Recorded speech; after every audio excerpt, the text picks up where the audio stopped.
Hey everyone, welcome to my another video. I hope তোমরা সবাই খুব ভালো আছো, আমরাও বেশ ভালো আছি। আর আজকে রয়েছে জামাই ষষ্ঠী, যদিও ভিডিওটা একটু লেটে আপলোড হবে।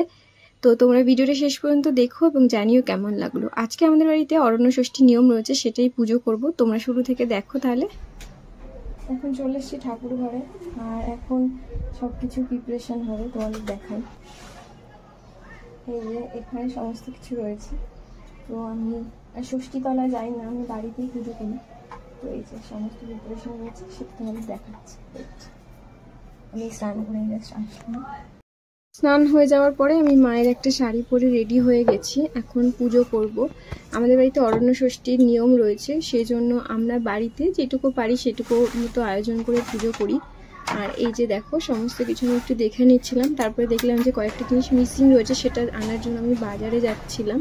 মানে বাড়ির সামনে আমাদের মার্কেট, সেখানে গেছিলাম। তারপরে এসে আবার স্টার্ট করেছি পুজো। তো আমি পুজো করে নিচ্ছি। এই যে ষষ্ঠী পুজোতে যেটা লাগে সেটা হলো এই যে তালের পাখা, তারপরে দুব্বা ঘাসের একটা বান্ডিল, যেটা অনেকের বাড়িতে বাঁশের কুড়ুল দিয়েও করে।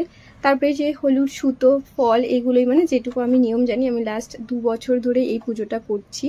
মিষ্টি পাখির যাতে ভালো হয়, সুস্থ থাকে, মা ষষ্ঠী যেন সবাইকে ভালো রাখে, সেই জন্য এই পুজোটা করে থাকি।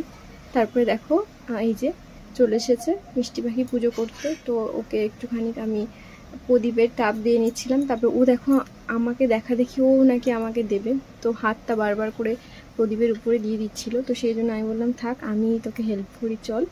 তো এই যে দেখো আমি যেটা করছি ও সেটা আমার সাথে করবে। তো দেখো এগুলোই খুব প্রিশিয়াস মোমেন্ট।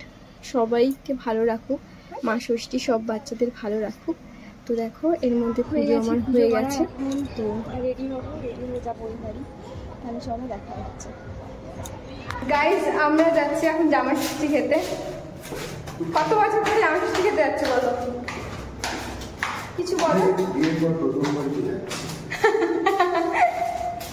হ্যাঁ, আমাদের বিয়ের পরে প্রথমবার আমরা জামাই ষষ্ঠী খেতে যাচ্ছি, জামাই ষষ্ঠীর দিনে।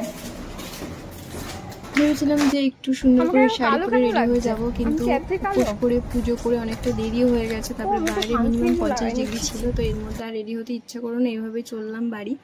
তো বাড়ি গিয়ে দেখলাম মা সমস্ত কিছু রান্না করে রেখেছিলো। আজকে মেনুতে ছিল পোলাও, চিকেন, মাটন, দেশি চিকেন, আর আমের চাটনি, আম, মিষ্টি, এগুলোই ছিল। আর আমার জন্য কচুর গাঁটি আর চিংড়ি মাছের একটা তরকারি ছিল, যেটা আমি ভাত দিয়ে খাবো। প্রকাশ বলেছিল সিলেক্টিভ এই জিনিসগুলোই করবে, এর বাইরে আমি কিছু খাবো না, কারণ ও জামাই ষষ্ঠীর দিনটা অ্যাভয়েড করেছি। তো আমাদের নিয়ম নেই শুধু খাওয়া দাওয়া, তো ও প্রত্যেক বছর পরে আসে, বৃষ্টি হয় যখন তখন। তো এবার যেহেতু দিনে দিনে এসেছিলো, তো ওই জন্য বললো এইটুকুই আমার জন্য আয়োজন করো। মা ওর কথা মতোই একদম কপি আর পেস্ট রান্না করেছে। তো যাই হোক আমাদের দিনটা খুবই ভালো কেটেছে। তারপর আমরা বাড়ি চলে এসেছিলাম, ব্যাস। তারপরে এই যে আমাদের প্রিশিয়াস টাইম আমরা কাটিয়ে এখন ঘুমিয়ে পড়বো। তো তোমাদের এই ভিডিওটা কেমন লাগলো নিশ্চয়ই জানিও। দেখা হচ্ছে অন্য কোনো ভিডিওতে। ততক্ষণ সবাই ভালো থেকো, সুস্থ থেকো। আর ফেসবুকে নতুন দেখলে আমার ভিডিওগুলো অবশ্যই ফলো করে যেও।